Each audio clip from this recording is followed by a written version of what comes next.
నాకేమో భర్త లేకపాయే. ఎట్లా చేయాలి? ఏం చేయాలి?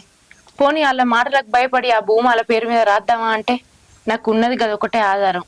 ఏం చేయాలి చెప్పు బాపు? నాకేం అర్థం అయితలేదే. చూడు బిడ్డ, వాళ్ళకి ఇవ్వాల్సింది వాళ్ళకి ఇచ్చిన. ఫస్ట్ చెప్పిన చెల్లె భూమికి ఆశపడద్దు. చెల్లెకు నేను ఈ పేరు పెట్టించిన అదే ఉండాలి చెల్లెకు. అయినా వాళ్ళు ఇంటలేరు. నేను పోయి మాట్లాడతా. చిన్నోడు కూడా నా మాట ఇంటలేడు. చిన్నోడు పోయి అన్న దగ్గరనే ఉంటుండు. అన్న వదిన మాట వినుకుంటా, వాళ్ళు చెప్పినట్టు వినుకుంటా, వాళ్ళు ఇష్టం వచ్చినట్టు చేస్తాడు.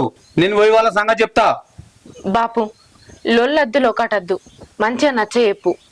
అసలే వాళ్ళు ఎటువంటి అటే మాట్లాడతారు, ఎవ్వరని చూస్తలేరు.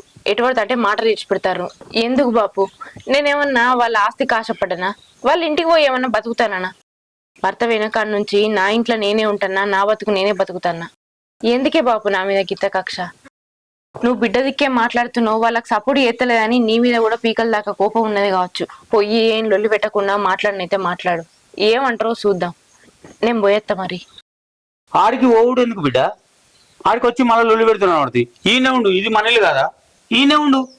అద్దు బాపు, ఇప్పటికే నా మీద వాళ్ళకి మస్తు కోపం ఉన్నది. భూమి నువ్వు నాకు రాసిచ్చినామని.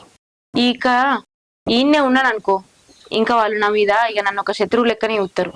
అందుకే గిట్లనే అచ్చుకుంటా పోతా, కానీ నేను ఇటు వచ్చి ఉండ, మా ఇంటికాడనే ఉంటా.